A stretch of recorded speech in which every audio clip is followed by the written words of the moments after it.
Buenos días a todos. Para quienes no me conozcan, soy Antonio Martínez, responsable de comunicación de la Interprofesional del Aceite de Oliva. Iniciamos ahora mismo esta rueda de prensa virtual, este webinar, como le queráis llamar, para presentar el estudio Aceites de Oliva en la restauración colectiva en España, encargado de la organización. Os aviso, eso sí, que esta sesión la estamos grabando, con lo cual podréis disponer de ella más tarde. Todos los que seguís un poco el trabajo diario que estamos haciendo en la Interprofesional, sabéis que hemos parado desde marzo. Hemos seguido trabajando y trabajando de forma intensa. Ahí tenéis la campaña que ha protagonizado José Coronado, Ninguna cocina sin los aceites de oliva, que hemos hecho durante pleno periodo de pandemia. Y este mismo estudio, es decir, este estudio que lanzamos se puso en marcha a finales del año pasado, 2019, en el último trimestre, y que acabamos de terminar ahora mismo con todas las dificultades que podéis imaginar.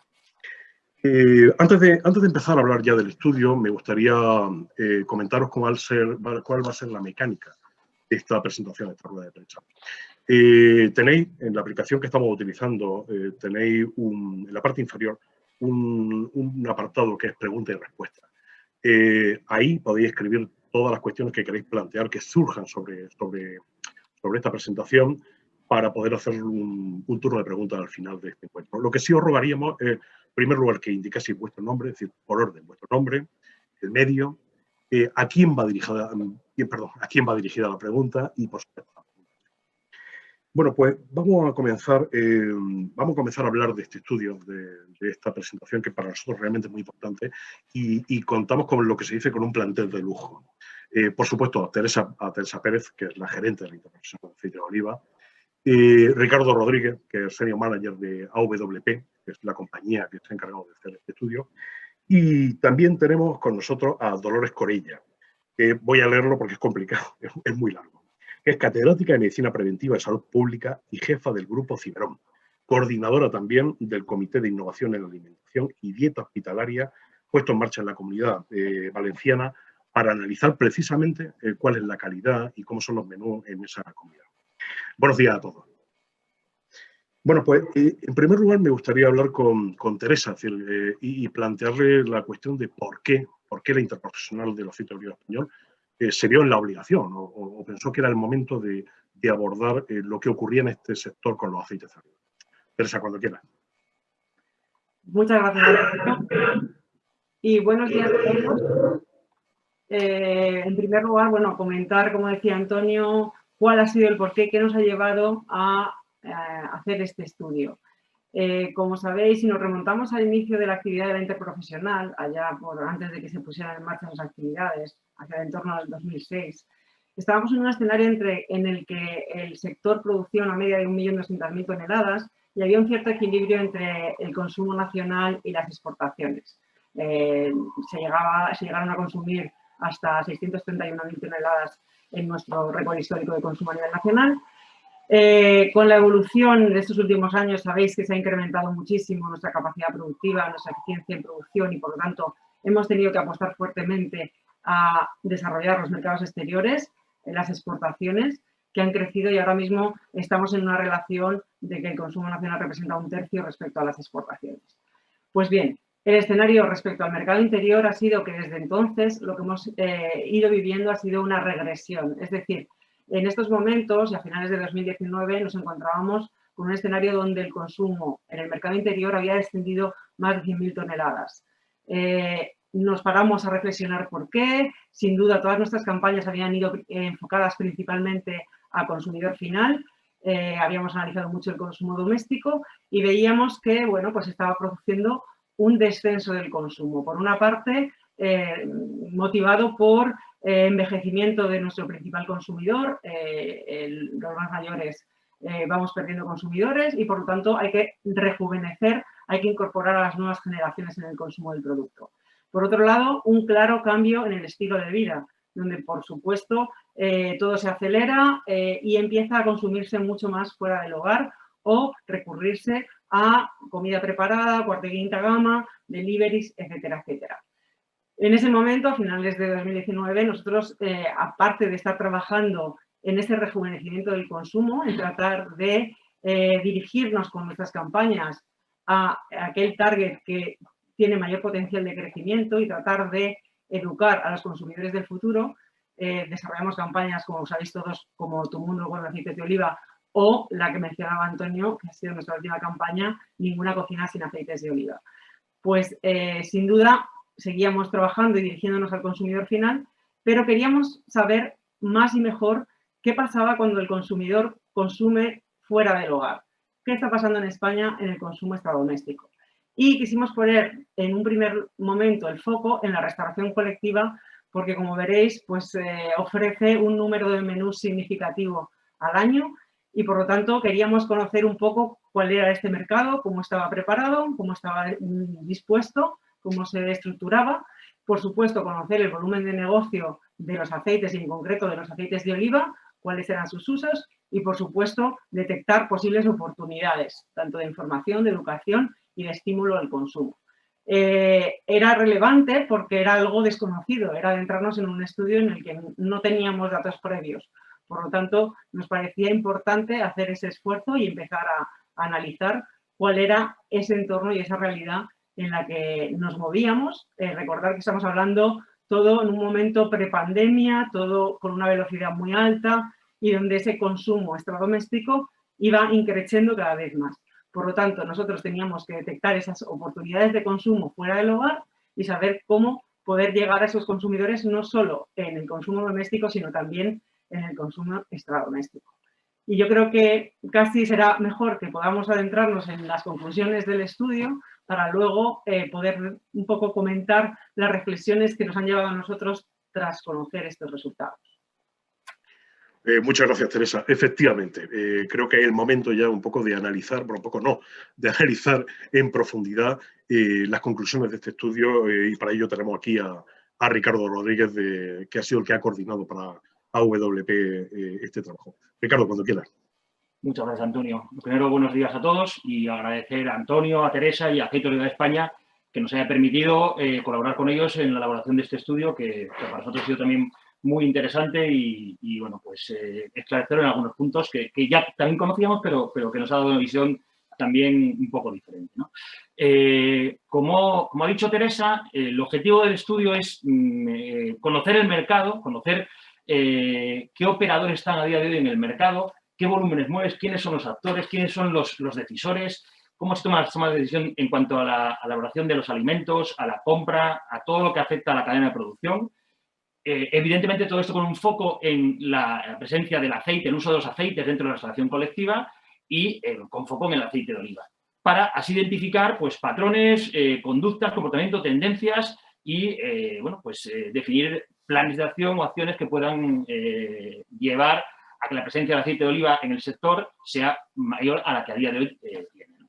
Entonces, es verdad que lo ha dicho Antonio y lo ha dicho Teresa, este estudio comienza antes de la pandemia que todos estamos sufriendo y, bueno, pues se ha finalizado durante la pandemia. La realidad es que la pandemia va a afectar a los volúmenes, a las cantidades, pero no a los aspectos o a los aspectos estructurales que se han identificado durante el estudio. Hay aspectos que permanecerán después de la pandemia y que no se verán modificados por ella. Sí que algunos aspectos puntuales de consumo, pues las monodosis tendrán más presencia y algún aspecto más de mercado que en cuanto a estructura del mismo, ¿vale?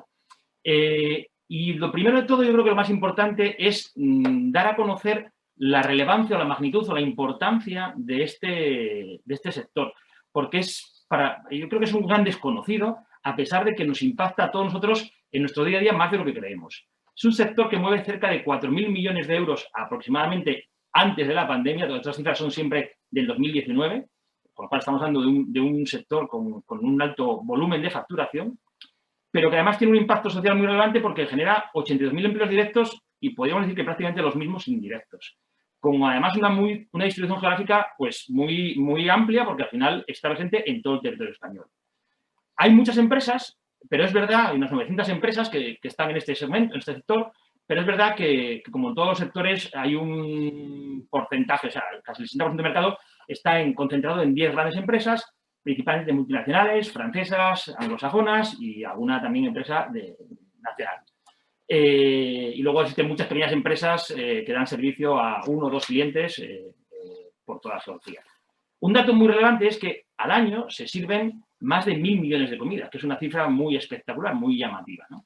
Y todos estamos impactados por la restauración colectiva. Todos tenemos o un hijo en un colegio, en un comedor, o comemos en un comedor de una empresa, o, bueno, pues lamentablemente, últimamente, hospitales o residencias, todos al final tenemos contacto con la restauración colectiva prácticamente diariamente. Entonces, es algo que la gente desconoce o lo sabe, pero no es consciente de ello, pero ahí está. Entonces, cuando hablamos de este mercado, de los 4.000 millones, se diferencian 3 grandes bloques. Estamos lo que llamamos las colectividades, que aquí se engloba pues todo lo que son colegios, sociosanitario, empresas, que es el gran bloque, con el 84% de la facturación del total del mercado. El transporte, que presenta las particularidades en cuanto al servicio y a la logística, que lo hacen que hay que diferenciarlo, que hablamos de transporte aéreo y terrestre, por supuesto, trenes y aerolíneas. Y lo que se llama gama alta, que son eventos bueno, fundamentalmente eventos que son recurrentes pero puntuales. O sea, no tienen una duración en el tiempo alargada como el caso de las colectividades, ¿no? Y bueno, pues ahí vemos que tanto transporte como gama alta están en torno a los 300 millones de euros y el 84%, que son 3.200 millones de euros, son las colectividades. Si entramos un poco más de detalle en el segmento colectividades y lo desglosamos, evidentemente la más importante es la sociosanitaria, con 1.400 millones, la enseñanza con 1.000 millones y luego está empresa. Cada una de ellas tiene unas particularidades en cuanto a la regulación, a la elaboración de los menús, a cómo se comporta en el uso y el consumo de los aceites vegetales, y en particular del aceite de oliva, y por lo tanto yo creo que es importante siempre separarlos para ver las particularidades. Y además en el caso, bueno, pues si analizamos el impacto del COVID, que luego lo veremos, a nadie se nos escapa que va a ser muy diferente en cada uno de los segmentos y tenemos claros, lamentablemente, cuál es el segmento que no va a sufrir nada por lo que ha pasado y los segmentos que están sufriendo o que han sufrido un recorte importante en su facturación, ¿no? Cuando hablamos de las colectividades, y aquí no hacemos diferencia entre los segmentos que hemos comentado anteriormente, hay una serie de aspectos competitivos de mercado que son muy importantes tenerlos en cuenta porque al final son los que determinan cómo las empresas acaban compitiendo y el porqué de muchas decisiones de las empresas en cuanto a su aprovisionamiento de materias primas, ¿no? Primero, gran parte de los contratos dependen o son contratos públicos o concursos públicos, donde, bueno, pues la normativa está más o menos definida y donde aspectos como el precio son muy relevantes. En algunos de estos mercados, como en el caso de la educación, los precios están regulados y así nos encontramos, es verdad que con regulación de topes máximos, donde decimos, oye, pues en una comunidad pueden tener un precio máximo de 3 euros de menú, en otra 6 euros, pero están fijados y en la oferta eso es algo que ya no se puede modificar, ¿no? Como decía, hay regulación, pero no hay una regulación homogénea, es heterogénea y en muchos casos hablamos de indicaciones. En el caso de los aceites se hablan de indicaciones, no es algo que se exija como norma general, puede haber algún concurso en el que sí se haga alguna especificación al aceite de oliva, pero en general se habla de aceites vegetales y no se exige o se valora o se pondera positivamente la presencia de aceite de oliva en los menús, ¿no? Y como decía al principio, con 1.000 millones de comidas es un sector con un alto impacto social que suele siempre salir en los medios por aspectos, vamos a decir, con tintes un poco negativos, cuando hay algún tipo de polémica puntual, sale en muchos medios, tiene mucha repercusión, es un sector que está bajo permanente presión social, que da una calidad y tiene un nivel de calidad y de profesionalidad y de servicio muy bueno, pero que necesita prestigiarse constantemente porque, lamentablemente, es noticia cuando surgen algunas cosas raras, pero que no es la norma del sector, ¿no? Entonces, con esta estructura competitiva, el elemento fundamental, uno de los elementos fundamentales para diferenciarse, acaba siendo el precio a lo que se ofrece el servicio. Y esto obliga a que tengan que ser muy pulcros o muy estrictos en la gestión de los costes, porque la manera de conseguir rentabilidad va por la optimización de los costes. ¿Qué significa? Que al final la restauración colectiva intenta dar la mejor calidad que puede que encaje dentro de su coste, lo cual no significa que esté dando siempre el mejor producto disponible, sino el mejor que puede dar al coste que lo hace rentable el servicio, ¿no? Y eso yo creo que es algo que es muy relevante en el caso que nos ocupa. Si analizamos cómo se usa el aceite de oliva en cada uno de los segmentos, bueno, primero vamos a analizar cómo se utiliza el aceite. Hablamos de dos tipos de aceites, aceite de girasol y aceite de oliva 0,4. No se utiliza ni virgen ni extra virgen en este sector por razones evidentemente de costes que he comentado antes y, bueno, fundamentalmente de costes. Es la razón fundamental, ¿no? El aceite de oliva se emplea exclusivamente para la elaboración de ensaladas, por supuesto, sopas y salsas. Para el resto, el aceite de girasol hemos observado que es la norma. Y cuando se utilizan los aceites para la elaboración de fritos empanados, son de un solo uso. Una vez terminado, se tira el producto, lo cual, bueno, pues también hace que se intente optimizar al máximo los costes en cuanto al uso de este producto, ¿no? Si entramos por segmentos, en el sociosanitario todos sabemos que el 90% de los servicios se realizan en las habitaciones y lo que se utiliza es monodosis cuando está presente el aceite de oliva. Hay una presencia, bueno, no diría residual, pero minoritaria en los buffets de las cafeterías, pero vamos a decir que ahí no está el gran volumen de consumo, ¿no? En educación, el aceite de oliva no está presente físicamente como tal. Está, como decía anteriormente, en las elaboraciones que he comentado, pero físicamente no está presente en los comedores, con lo cual los alumnos no saben si están tomando el aceite de oliva, no son capaces de diferenciar que esté o que no esté, ¿no? Y en las empresas ahí sí que hay más presencia, porque al final hay muchos buffets de empresa donde en las ensaladas suele estar presente evidentemente con su envasado y etiquetado de acuerdo a la normativa. No se puede manipular, ni rellenar y demás. Y bueno, pues ahí tiene un poco más de presencia el aceite de oliva, se pone un poco más en valor. También es verdad que la restauración en empresas es vamos a llamarla, un poco más elaborada o quizás con más márgenes y mejor calidad en general, ¿no? Y si entramos ya al mercado, que es lo que nos interesa, aquí podemos ver una comparativa de volúmenes desde el 2015 al 2019, volúmenes en millones de litros y volúmenes en millones de euros, ¿no? El mercado de la restauración colectiva es un mercado que correla muy bien con la economía.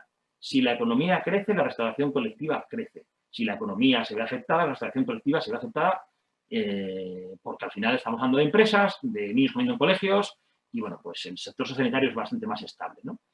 Vemos que ha habido un incremento en los últimos años del volumen de millones de litros y un incremento del valor de mercado. Hemos pasado pues, de 50 millones de euros a 60 millones de euros, casi 9 millones de euros de incremento y en volumen pues 7.000 millones de litros.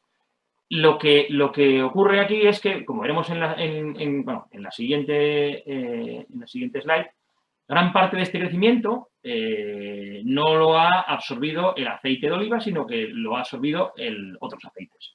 Y aquí se ve en la parte de la derecha, tanto en valor absoluto como en valor relativo, el aceite de oliva está podemos decir, en regresión dentro de estas cocinas. Hemos pasado de un 31% de los usos de aceite de oliva a un 25% en los últimos 3 años, que se traduce en una bajada de casi 900.000 millones de litros. Bueno, pues esto es una muestra de lo que veníamos diciendo anteriormente. Cada vez hay más presión en costes y evidentemente están buscando productos que tengan un precio estable y que estén ajustados en coste y evidentemente el aceite de oliva es un poco superior el coste del producto a otros aceites vegetales. Si pasamos al siguiente escenario, hicimos una reflexión, dijimos, bueno, sabemos que es más caro el litro de aceite de oliva, pero ¿qué impacto tendría esto en el coste de un menú si incrementamos la presencia? ¿Y qué impacto tendría en el sector? ¿Y qué impacto tendría en la facturación del aceite de oliva? Y esto es lo que se puede ver aquí. Aquí veréis, hay 3 escenarios. Aquí hay un primer escenario en el cual decimos, hemos calculado un peso de que el aceite de oliva representa el 50% del consumo de aceites, ¿no? Donde se observa que el mercado crece, a ver si lo vemos, de 60 millones de euros a 69 millones de euros, en torno a los 8 millones de euros. El peso del aceite de oliva pasa de 21 a 42, hay casi 21 millones de euros de crecimiento de mercado de aceite de oliva. Evidentemente, los otros aceites disminuyen y aquí lo que es más importante es el impacto mensual unitario en cada uno de los segmentos: sociosanitario, educación y empresas. Hablamos de prácticamente 1 euro mes por cama en sociosanitario, 20 céntimos mes y alumno en educación y 46 céntimos en empresas. Si vamos al segundo escenario, aquí hablamos de un peso del 70%. En este caso, el aceite de oliva representaría el 70% del consumo de aceites. Evidentemente, el mercado vuelve a crecer y crece más. Estamos hablando de 15 millones. El peso del aceite es de 38 millones, el incremento. Y el incremento en costes, pues hablamos de 1,7 en sociosanitario, 0,4 en educación y 0,8 en empresas. Y si pasáramos a un escenario en el cual estamos, a ver si apunto bien, es aquí abajo, ¿no? Aquí, exacto. Casi de consumo del 100%, bueno, 95% nunca será el 100% de aceites de oliva, pues hablamos de un incremento de mercado de 23 millones, 60 millones lo que incrementaría para el aceite de oliva el mercado, perdonad, y un coste incremental en el escenario de mayor consumo de aceite de oliva de 2,7 en sanitario, 0,6 en educación y 1,3 en empresas. Bueno, como veis, realmente si hablamos de estas cantidades, no estamos hablando de un impacto, no nos suenan cantidades muy elevadas. Hablamos de desde 1 euro a 2,7 euros y desde 0,4 a 1,3. Pero realmente para el sector estos céntimos representan el pasar de la rentabilidad a las pérdidas, o puede representar el pasar de la rentabilidad a las pérdidas. Por lo tanto, a la hora de valorar, creo que requiere una reflexión en la cual no todo recaiga en las empresas de la restauración colectiva, sino que probablemente todos los actores de esta cadena de valor deberían aportar o poner algo de su parte para conseguir esto, ¿no? Si vamos a una cuenta de resultados tipo de la restauración colectiva, aquí lo podéis ver. Como es obvio, gran parte casi el 40% son las materias primas y el otro 40% es el coste personal. O sea, el 80% se va entre materias primas y personal. Nos tenemos entre materias primas, que es donde estaría el aceite, y el aceite de oliva en particular. Incrementar la presencia de aceite de oliva haría que la rentabilidad del sector pasara de un 5% a un 4,7% en el caso del 50% de uso de aceite de olivas, a un 4,5% en el caso del 70% y a un 4,2% en el caso del 90%. O sea, le estamos quitando un punto porcentual, o lo que es lo mismo, casi un 20% de su rentabilidad. Y en algunas empresas esto significa entrar en pérdidas. Con lo cual, bueno, pues insisto un poco en lo que hablábamos antes. Yo creo que tenemos que valorar y ver cómo poner en valor el uso de aceite de olivas sin cargar todo en los operadores de restauración colectiva, que también tendrán que aportar su parte probablemente, ¿no? Hasta ahora no he hablado del COVID porque, como os decía, todo esto que hemos dicho es independiente del COVID. El COVID ha afectado a las cuentas de resultados, ha afectado a la facturación, pero no ha afectado a todo lo que hemos visto hasta ahora, porque son aspectos más estructurales. Hablamos de concursos, hablamos de estructura de costes, hablamos de cómo son los servicios en cada uno de los segmentos, ¿no? Pero si ahora hablamos de cómo ha afectado el COVID, pues aquí lo resumimos un poco. Esto es una estimación. Bueno, pues desde el 14 de marzo la restauración en colegios se paró de un día para otro, con lo que supuso para el sector, y aunque se ha recuperado ahora a la vuelta del curso, no se ha recuperado en igualdad a lo que estaba anteriormente. Hay muchos niños que no van a comedores por razones diversas y no está al 100%, no está como estaba en febrero o marzo de este año.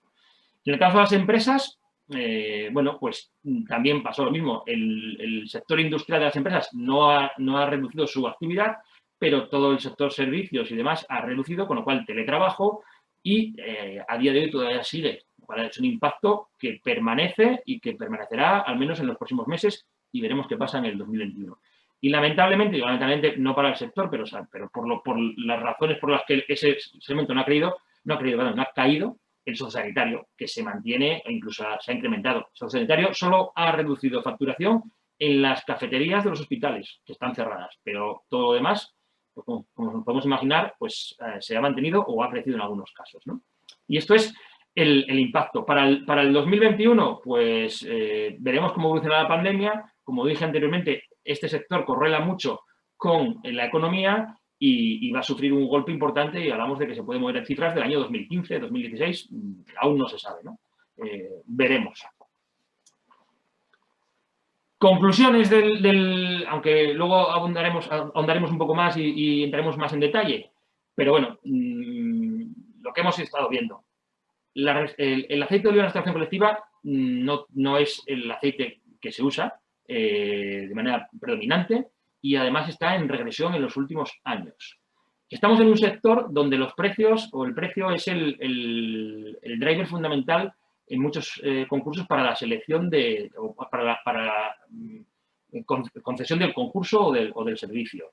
La normativa no contempla de manera explícita o clara el aceite, o al menos no hay una discriminación positiva, me refiero al aceite de oliva, hacia este tipo de productos.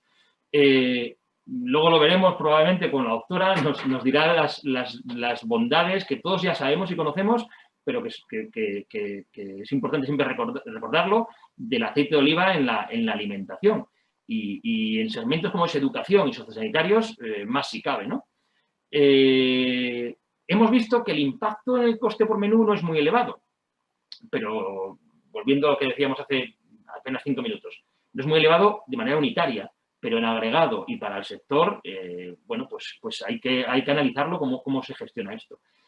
Y al final, una conclusión es que probablemente si queremos tener la mejor calidad o los mejores productos en la restauración colectiva, debería valorarse también, quitar un poco del foco en el precio final del producto, del servicio, mejor dicho, y valorar positivamente la presencia de diferentes tipos de productos o materias primas en la elaboración, y en concreto el aceite de oliva. Bueno, pues a lo mejor un criterio para poder obtener un concurso no es tener el mejor precio, sino tener la mejor selección de materias primas para la elaboración del menú.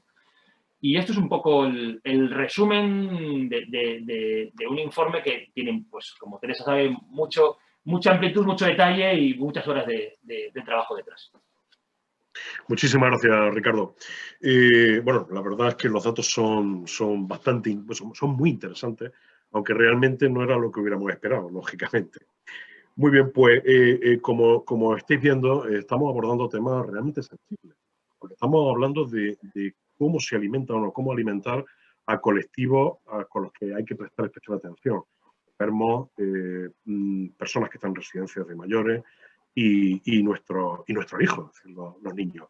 Por esa razón hemos querido, lógicamente, contar también con la opinión de la ciencia, es decir, de aquellos que están investigando sobre alimentación y salud.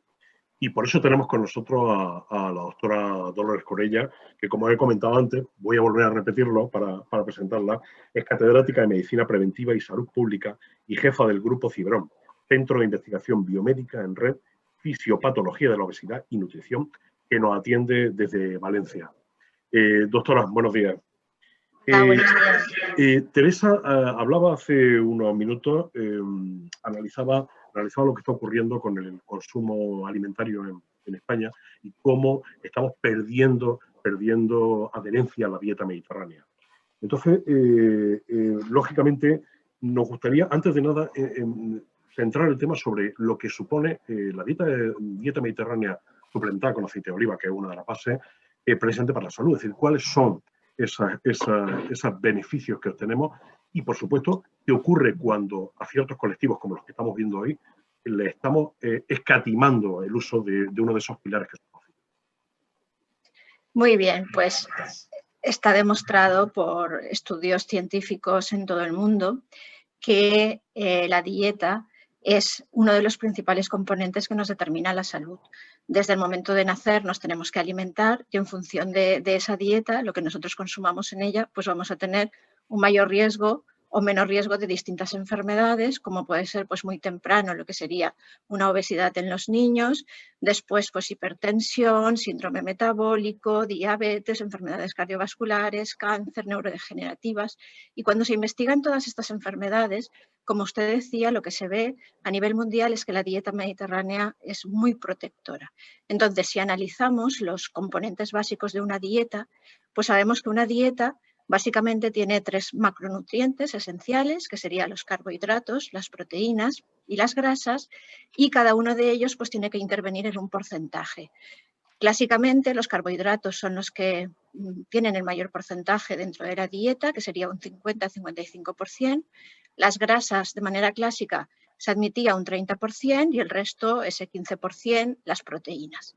¿Qué ocurre? Que cuando nosotros vamos a las grasas, pues cuando se hablaba de una dieta baja en grasas, se hacían recomendaciones internacionales diciendo que había que consumir cuantas más grasas menos, porque las grasas que aportaban esas dietas eran grasas fundamentalmente saturadas, procedentes de la mantequilla, otros tipos de aceites, pero cuando vamos a la dieta mediterránea, el principal aporte de grasas en la dieta mediterránea es el aceite de oliva. Entonces, este aceite de oliva se ha visto que su contenido en ácidos grasos, fundamentalmente monoinsaturados, pues son muy saludables y dentro del marco de dieta mediterránea, pues las grasas pueden llegar a aportar hasta un 40% en una dieta saludable, siendo el aceite de oliva la principal grasa. Si nosotros todo esto no lo tenemos en cuenta y no valoramos el aporte, o sea, la fuente de las grasas en estas dietas, no estamos teniendo unas dietas nutricionalmente correctas porque estamos aportando esas calorías de otros tipos de grasa que no son los mejores. En ese sentido, todo lo que proceda del aceite de oliva es fundamental para mantener esta dieta saludable que además cada día a nivel internacional se está viendo que la restricción de estas grasas saludables no es correcta. Hay que reducir más carbohidratos, poner un poquito más de grasa procedente sobre todo del aceite de oliva y si este aceite de oliva es virgen, pues todavía más saludable, porque no solamente tenemos ese perfil de grasa saludable, sino que además, pues como ustedes saben, aportamos este contenido de polifenoles, componentes no nutritivos que son muy beneficiosos y entonces tenemos la combinación perfecta, porque la dieta mediterránea es una dieta rica en verduras, tenemos también un bajo contenido de carnes rojas, es muy rica en frutas, pero todo esto tiene que tener un efecto sinérgico con el aceite. Si nosotros no aportamos el aceite de oliva, pues estamos como quitando esta propiedad saludable que puede tener la dieta mediterránea. Pensemos en este efecto sinérgico en el sofrito. El sofrito que tenemos típico en dieta mediterránea pues consiste en el tomate, un poquito de aceite, un poquito de cebolla y este aceite de oliva, si puede ser virgen, pues mucho mejor y lo que hace es que se potencie de manera que los otros componentes que nos aportan el resto de alimentos de esta dieta mediterránea pues se absorban mejor, lleguen mejor a hacer esta función antioxidante. Por lo tanto, estamos en un entorno perfecto que tenemos que mantener, no se tiene que perder la dieta mediterránea y tenemos que dar este valor que merece al aceite de oliva, tanto en nuestras casas como en la restauración colectiva. Doctora, usted coordina también el Comité de Innovación en Alimentación y Dieta Hospitalaria puesto en marcha en la Comunidad Valenciana, precisamente para analizar cómo son esos menús y qué grado de mejora tienen. En ese sentido, me gustaría hablar del funcionamiento de ese comité y si habían detectado esto que estamos hoy presentando, si habían detectado esta debilidad a la hora de utilizar grasas más sanas y, sobre todo, qué es lo que proponía este comité, es decir, qué estaba trabajando para mejorar precisamente esa dieta en este. Bueno, pues dentro del comité se analizaron distintos aspectos relacionados con la calidad de la dieta hospitalaria, la variedad, mejora también tecnológica, cómo pueden llegar estos alimentos pues, de manera más caliente, más rápida, elaborarse mejor y una de las limitaciones que se detectó precisamente es que había un poco uso del aceite de oliva. También dentro de lo que sería un perfil de dieta mediterránea, pues era muy mejorable. Tenemos que tener en cuenta que el marco de la dieta en los hospitales es complejo porque como hay personas con patologías, tenemos lo que se llama una dieta básica, la basal, que sería para todos los que en ese momento entran o no tienen unas recomendaciones específicas y después tenemos las dietas terapéuticas, que estas sí que son pues, aplicadas después de un posoperatorio, una dieta líquida, una dieta blanda, una dieta hipercalórica, una dieta hipocalórica, una dieta muy baja en grasa, que ahí sí que hay unos requerimientos específicos. Pero lo que sería esta dieta basal, pues esta dieta se aparta en general de este perfil mediterráneo y en cuanto al aceite de oliva, pues también se aparta. Por lo tanto, si nosotros lo que queremos conseguir es seguir manteniendo esta salud, que si una persona en casa sigue una dieta correcta, mediterránea, pues por entrar en el hospital no tiene que perderla. Incluso personas que a lo mejor están en condiciones que no tienen una nutrición óptima, pues por lo menos cuando estén en el hospital, que se aporte esta dieta, porque al final pues también hay estudios en otros países que han visto que cuanto mejor es la dieta, pues se puede reducir estancias, que la recuperación sea mejor, y todo lo que sea incentivar el uso del aceite de oliva, cuanto más virgen o mejor calidad tenga, pues mejor, pero siempre estamos con las limitaciones del precio, pues va a redundar en una mejor salud. Y todo eso es importante, y el comité pues llegó a la conclusión de que sí, que se tenían que mejorar las dietas en ese sentido. Muchísimas gracias, doctora, por intervenir en este debate, porque evidentemente estos datos, es decir, van a generar un debate, no sé hasta qué nivel, pero vamos a plantearnos pues, es decir, la relación, es decir, hasta qué punto vale la pena invertir en la salud de estos colectivos, en que coman mejor. Y por eso me gustaría ahora hablar con Teresa, es decir, que Teresa nos expusiera pues, las conclusiones, es decir, todo eso que va a generar estos datos que hemos conocido. Teresa, cuando quieras. Bueno, pues podéis imaginaros que obviamente no es que nos haya sorprendido, pero sí nos ha decepcionado un poco conocer esta realidad.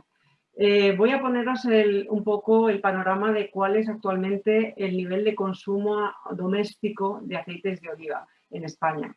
En España partíamos de que prácticamente 2/3 de los aceites que se consumen en el hogar son aceites de oliva, de media.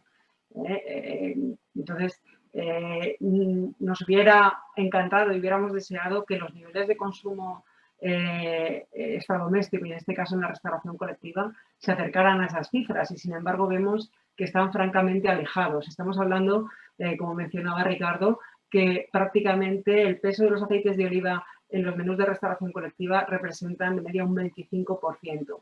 Está muy alejado. Estamos diciendo que de 1/3 de otros aceites vegetales que se consumen en el hogar versus 2/3 de aceites de oliva, en restauración colectiva estamos a la inversa o incluso todavía menos. Y algo que todavía nos preocupaba mucho más, y es que en un escenario de crecimiento del mercado de la restauración colectiva previo a la pandemia, nos encontrábamos en ese decrecimiento del consumo de aceites de oliva cuando sabíamos que estábamos viviendo una situación de precios en origen muy, muy ajustados, por no decir muy bajos. Por lo tanto, la variable precio era cuanto menor podía haberse calificado, y en lugar de revertirse esa tendencia decreciente de la incorporación de aceites de oliva en la restauración colectiva, era todo lo contrario. Por supuesto, esto nos lleva a la reflexión. Se ha hecho ese ejercicio y ese análisis de costes, desde ver que por 23 céntimos de euro al mes se podría duplicar el uso de aceites de oliva en la preparación de menús en los colegios. Estamos hablando que básicamente si estuviéramos en un escenario similar al de los hogares, por menos de 40 céntimos de euro al mes, esa alimentación, esa preparación de alimentos y esa condimentación se haría con aceites de oliva preferentemente, y sería una alimentación mucho más similar a la que hay de media en los hogares españoles. Si la doctora ha abundado mucho en el aspecto sociosanitario, yo estoy refiriéndome ahora al aspecto educativo, a los colegios, a la importancia que tiene esa alimentación en la fase de crecimiento, a la importancia que tiene la alimentación en esa fase de educación, porque no olvidemos que somos lo que comemos, está claro, y que en base a nuestra alimentación nuestro cuerpo va a estar más preparado. Ahora más que nunca miramos por la salud, por los tiempos que corren, y sin duda sabemos que la mejor prevención es una buena alimentación, o al menos es el mejor precursor que podemos utilizar cada uno de nosotros. Por lo tanto, tenemos que hacer esfuerzos. Y no nos cabe duda de que quién no estaría dispuesto a pagar esos 40 céntimos más al mes para garantizar esa mejor alimentación de sus hijos, o ese esfuerzo para poder tener una mejor alimentación para nuestros enfermos o para nuestros mayores. Sin duda, creemos que esto tenemos que llevarlo un poquito más allá. Somos conscientes de que las licitaciones y los concursos públicos que de alguna manera dirigen principalmente este tipo de servicios, juegan con limitaciones presupuestarias, pero debería, y yo creo que existen posibilidades para poner esta reflexión encima de la mesa y tratar de, como apuntaba Ricardo, o poder mejorar las valoraciones de aquellas propuestas que planteen los aceites de oliva como principal fuente de grasas que son necesarias para la alimentación, o incluso que se pueda replantear cuál tiene que ser ese precio medio por menú para poder tener esta mejora cualitativa en los menús en la restauración colectiva. Yo, por mi parte, creo que encima de la mesa dejamos los datos. Sin duda, trasladaremos esta información a las instituciones y a los colectivos porque creemos que es importante hacer esta reflexión, hoy más que nunca, y sin duda seguir trabajando para que la presencia de la alimentación basada en aceites de oliva sea esa que acompaña esa dieta mediterránea, que es la mejor dieta que existe, y que los aceites de oliva son pilar fundamental de la dieta mediterránea. Nosotros siempre decimos que si no hay aceite de oliva no es dieta mediterránea. Por lo tanto, no es que digamos no a otros aceites, pero sí que tiene necesariamente que tener presencia de los aceites de oliva. Por mi parte, nada más, estar abierta también a disposición para cualquier pregunta que haya podido surgir a lo largo de toda esta mañana de presentación. Muchas gracias, Teresa. Evidentemente, seguiremos dando información a lo largo de los próximos meses de ese debate que estamos hablando, que se va a abrir con este estudio. Antes de seguir completando con lo que planteaba Teresa, con las cuestiones, con las preguntas que nos habéis hecho llegar, me gustaría indicaros que en breve, en torno a las 11 y poco de la mañana, a todos los que estáis siguiendo, bueno, a los medios en general, vamos a lanzar una nota de prensa, la presentación del estudio que habéis visto, incluido material audiovisual, es decir, tendréis entrevistas, audios, vídeos, recursos de colegios, intentando facilitar el trabajo al máximo. Bueno, pues ya podemos entrar, ya entramos en ese tiempo de las preguntas y de las cuestiones. Y estoy, bueno, lo primero que vamos a empezar con Iván Fuentes, que nos escribe desde Jaén, para el diario Jaén, trabaja para el diario Jaén, y es una pregunta para Teresa. A Teresa le plantea lo siguiente, es muy sectorial, como no podía ser menos en una pregunta hecha desde Jaén Capital. Lo que plantea Iván es, ¿cree que estos datos que hemos conocido pueden suponer un incremento excedente de aceite y por su parte una disminución mayor de los precios? Entiendo que Iván se refiere a lo que ha ocurrido con el COVID, o sea, a la bajada del consumo experimentada en el COVID. No, a ver, prácticamente va a ser un escenario completamente opuesto, porque lo que ha sucedido con el COVID es que, como sabéis, a partir del 14 de marzo se paralizó, entramos en estado de alarma, se paralizó en este caso la restauración colectiva en varios de los segmentos, en empresas y en colegios, y se ha producido un efecto de vuelta a las cocinas. Este efecto de vuelta a las cocinas ha supuesto, como os decía previamente, que el consumo de aceites de oliva en los hogares es mayor que en el consumo extradoméstico. Por lo tanto, se ha producido un efecto contrario, es decir, un incremento en los consumos de aceite de oliva. Por lo tanto, no es que se vayan a incrementar esos stocks, sino todo lo contrario. O sea, ahora mismo estamos en una realidad que hará disminuir esos stocks y favorecer un poco esa subida de precios en origen. En cualquier caso, importante apuntar que también una labor que estamos desarrollando desde la interprofesional, esa promoción al consumo a nivel doméstico, sobre todo para que esta vuelta a las cocinas no se pierda. O sea, creemos que es súper importante que ese acercamiento que están teniendo los consumidores a los productos y a la alimentación se consolide en estos momentos. Muchas gracias, Teresa. Me llega otra pregunta de Luisa Andrea Solano, que no indica medio, y habla en general para los panelistas, es decir, y introduce un debate que, bueno, que excede un poco lo que estamos haciendo hoy, pero saca a relucir el tema del Nutri-Score. Yo no sé si debería ser quizá una pregunta para la doctora Corella, en el que habla de bueno, qué papel, qué lugar tiene que ocupar en el Nutri-Score los aceites de oliva, A, C, D. Entonces, bueno, quizá creo que sea eso. Para la doctora, si le gustaría responder a esta pregunta. Bueno, es un tema complicado porque ya sabéis que el Nutri-Score tiene profesionales a favor, profesionales en contra.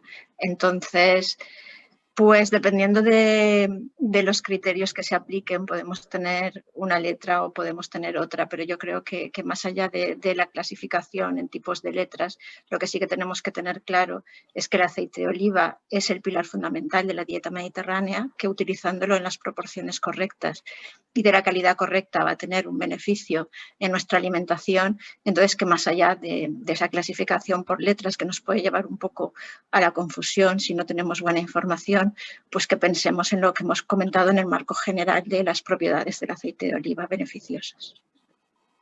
Muchísimas gracias, doctora. Ana Turón plantea una pregunta que, bueno, evidentemente es para Teresa. Ana Turón nos plantea lo siguiente. ¿Os habéis planteado poner en marcha algún tipo de proyecto educativo en los colegios con las empresas? Me imagino, la restauración colectiva. Bueno, en el pasado ya hemos desarrollado acciones, no tanto con las propias empresas de la restauración colectiva, sino con, por ejemplo, en el caso de aquí en Madrid, se desarrollaron con la Consejería de Sanidad acciones en colegios de educación, precisamente con una serie de desayunos saludables. No es la única región, hemos hecho muchos programas de promoción a nivel nacional, como fue toda una experiencia donde fuimos con aceites de cuatro monovarietales diferentes, los principales que se producen en España, a los colegios, y sin duda promovimos este consumo y este conocimiento de los aceites de oliva entre los más pequeños. Ahora mismo, a finales de 2019, nuestra pretensión era, por un lado, conocer la restauración colectiva y averiguar si había posibilidades de desarrollar acciones enfocadas para canalizar sobre esos 1.000 millones de comidas al año, que nos parece que es una gran oportunidad y un segmento en el que trabajar, pero obviamente ahora con la realidad COVID todo cambia un poco. Sin duda analizaremos esta realidad y ahora estamos trabajando en las líneas estratégicas para los próximos 4 años, donde definiremos cuál va a ser nuestro camino de trabajo para seguir abundando aquí a nivel nacional en esta situación, en mejorar el consumo de aceites de oliva en España. Tengo otra pregunta para Teresa. Nos lo hace llegar Herminia Martínez de Alimarket y nos plantea lo siguiente. En esta crisis de COVID, ¿la disminución del consumo en Horeca se ha compensado con el ascenso en los hogares? Es decir, ¿se ha producido un incremento del consumo nacional en términos netos? Sí, bueno, lo he contestado previamente, prácticamente sí. Hemos verificado que el consumo global ha aumentado en torno a un 38% en el último año. A Ricardo me gustaría hacer una pregunta de mi cosecha. Él comentaba antes, hablaba sobre la relación que existe entre las empresas de este sector de restauración colectiva y el aceite de oliva. Y los problemas que algunas veces tienen de imagen. Yo le plantearía a Ricardo lo siguiente. ¿El uso de los aceites de oliva puede ayudar a estas empresas? No sé si os lo habéis planteado. ¿Puede ayudar a estas empresas a mejorar precisamente esa imagen ante sus usuarios? Publicitar y presumir de que está utilizando la mejor grasa y la más saludable. Sí, o sea, una línea de comunicación que se ha empleado en los últimos años y es una tendencia que se observa en todas las empresas de restauración colectiva es justamente intentar poner en valor la calidad del producto que están empleando y siempre que se pueden asociar a productos saludables, cardiosaludables o con un reconocido, vamos a decir, o reconocido por todo el mundo como beneficiosos, lo hacen y me consta que estarían encantados de vamos a decir, alinearse o incrementar el uso de aceite de oliva, pero volvemos un poco a lo que comentamos antes, sin erosionar su cuenta de resultados, que al final es el aspecto limitante en este caso. Pero la respuesta es, si olvidásemos el coste que esto les puede suponer o no, por supuesto, estarían encantados de ello. Ahora tengo una pregunta, bueno, es una pregunta también propia para la doctora Corella. Antes hablamos de cómo funcionaba y de las conclusiones y el trabajo que había hecho ese comité que ella coordina, pero me gustaría ahondar en una cosa. Doctora, ¿se llegó a plantear de dónde sacar ese dinero? Es decir, porque el problema aquí creo que ha quedado bastante claro, y es que las empresas trabajan con márgenes muy, muy estrechos. Sin embargo, llegaron a la conclusión que había que mejorarlo. Llegaron incluso a eso, a trabajar de dónde poder arañar ese presupuesto tan complicado para conseguir mejorar los beneficios. Bueno, no entramos en tanto detalle. Hubo pues una serie de intervenciones diciendo de dónde se podía conseguir ese dinero, pero claro, a nivel de hospital todo es importante y los costes pues a nivel hospitalario son relevantes. No puedes quitar una cosa por poner otra. Pues se hablaba a lo mejor de quizá ahora con la reducción de plásticos pues intentar que el agua viniera de unas fuentes, reduciríamos el tema de plásticos, con lo que se ahorraba en envases, pues quizá eso podía servir pues, para incrementar lo que se puede destinar en el menú al aceite, pero tampoco llegamos a concretar nada porque todo lo que es entrar y analizar estos puntos, pues más allá de lo que pueda ser un debate, realmente es complicado, pero realmente al tener en cuenta ahora que tenemos que tener no solamente estos criterios de ser saludable, sino de ser sostenible, que esto también es importante en el aceite de oliva, pues esta sostenibilidad nos va a llevar a modificaciones. Y hablando de dieta mediterránea, la dieta mediterránea, además de ser saludable, sostenible, porque se ha visto que es de las que menos impacto en el medio ambiente tiene, emisión de gases con efecto invernadero, uso de agua en lo que sería el menú, la dieta mediterránea completa, pero además no solamente tenemos que tener en la dieta mediterránea este aspecto de sostenibilidad a nivel de emisión al medio ambiente, sino también lo que se llama sostenibilidad en las 4 dimensiones, que otra de las dimensiones es la cultura y otra de las dimensiones es la economía. Entonces, si en el Mediterráneo y en España nosotros tenemos zonas de cultivo de olivos, hay una tradición, todo esto también entra dentro del ámbito de la sostenibilidad y ahora con los ODS, los Objetivos de Desarrollo Sostenible, pues es algo a lo que tenemos que mirar y potenciar desde ese punto de vista también. Muchas gracias, doctora. Me gustaría hacer ya estamos prácticamente llegando al final de esta presentación, pero sí me gustaría preguntarle a Teresa. Estamos viendo un poco que la gran limitación aquí son los presupuestos y los presupuestos públicos, fundamentalmente. La labor de la interprofesional en el futuro, en este asunto, va a ir trabajar precisamente en ese ámbito, en el ámbito de la administración, de convencer a la administración o de trabajar con la administración para lograr acabar con esta situación tan extraña de que el primer país productor de aceite de oliva en el mundo no lo esté dando en estos menús para personas que necesitan mayor atención a la hora de alimentarse. Sí, por supuesto. A ver, tenemos encima de la mesa este reto y el reto es sensibilizar a quienes tienen que tomar esa serie de decisiones a nivel de la administración pública para poder potenciar esa presencia de la mejor grasa que existe. Es, como decías, paradójico, ¿no?, que en un país como España, que es líder mundial de aceites de oliva y que produce 1 de cada 2 botellas de aceite de oliva que se consumen en el mundo, no seamos también líderes en ese consumo. Es verdad que España es nuestro mejor cliente, somos nuestro mejor cliente, pero por eso hay que cuidar el consumo que hacemos de aceites de oliva en España y no perderlo de vista y no bajar la guardia porque, como hemos dicho, en este cambio, en esta vorágine en la que todo se ha acelerado con las tecnologías, en este momento de cambios de estilos de vida, ahora un poco mermados por el tema del COVID, sin duda tenemos que estar a la altura para que no perdamos la esencia y lo más importante de nuestra alimentación, esas bases de la dieta mediterránea que tantos beneficios saludables están demostrados por evidencias científicas que nos aporta. Por lo tanto, sin duda, aparte de seguir trabajando en las líneas de promoción al consumo, obviamente aprovecharemos las conclusiones de este estudio para ponerlas encima de la mesa y trasladarlas a todas las entidades e instituciones que puedan poner su granito de arena para mejorar este escenario. Para Teresa, ya una de las últimas preguntas que vamos a hacer esta mañana es del sector.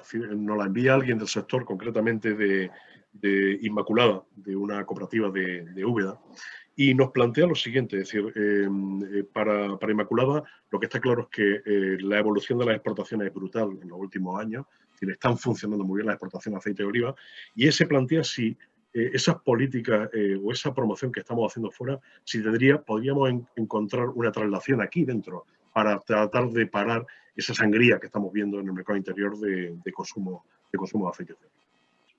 lo estamos haciendo, repito. O sea, es algo que desde un primer momento, y hablo de hace 11 años, se ponderaron las inversiones que se hacían en promoción tanto fuera de nuestras fronteras como dentro de España, y esto ha ido evolucionando en paralelo a la evolución de los mercados. Obviamente, tenemos que, cuando uno piensa en cuál es el mayor potencial de crecimiento, hace 11 años hablábamos del exterior y teníamos que focalizarnos más en el exterior, pero sin duda no hemos perdido de vista la importancia que tiene el mercado nacional, porque ya no es solo lo que podemos ganar fuera, sino no perder lo que podemos perder dentro. Y está claro que en ese margen de 100.000 toneladas que hablaba en un principio que se habían perdido en los últimos 20 años, no hay mercado que lo absorba a corto plazo. O sea, es importante seguir trabajando para no perder en estos mercados maduros, y esto es una realidad que no es solo de España. La Unión Europea ya puso hace ya varios años encima de la mesa esa evolución que estaban sufriendo todos los países productores de la Unión Europea de aceites de oliva, en el caso de España, Grecia, Italia, Portugal, donde se estaba viendo una disminución en los consumos totales cuando, por ejemplo, en España la población ha crecido. Por lo tanto, es todavía doblemente dramático. Con más población consumimos menos que entonces. Por lo tanto, sin duda, somos súper conscientes de la importancia que tiene el mercado nacional y de los esfuerzos que todavía tenemos por delante para seguir consolidando y mejorando la cultura de los aceites de oliva y el consumo de aceites de oliva en España. Pues, Teresa, muchísimas gracias. Hemos agotado el tiempo, la verdad es que lo hemos niquelado en tiempo, y solo resta agradeceros a Teresa, a Ricardo y a la doctora Corella sus intervenciones, y creo que ha sido una presentación que arroja datos interesantes y abre ese debate que estábamos comentando. Para el resto, muchísimas gracias por seguirnos esta mañana, y solo desearos que, bueno, que tengáis salud, que es lo mejor que se puede desear, y que por supuesto consumáis nuestros aceites de oliva. Es el mejor momento ahora, el inicio de campaña. Muchísimas gracias, y ya sabéis dónde estamos. Simplemente, antes de terminar, recordaros que en unos minutos vais a tener todo tipo de documentación para prensa, presentación, audio, vídeo, para facilitar al máximo vuestro trabajo. Muchas gracias. Un placer.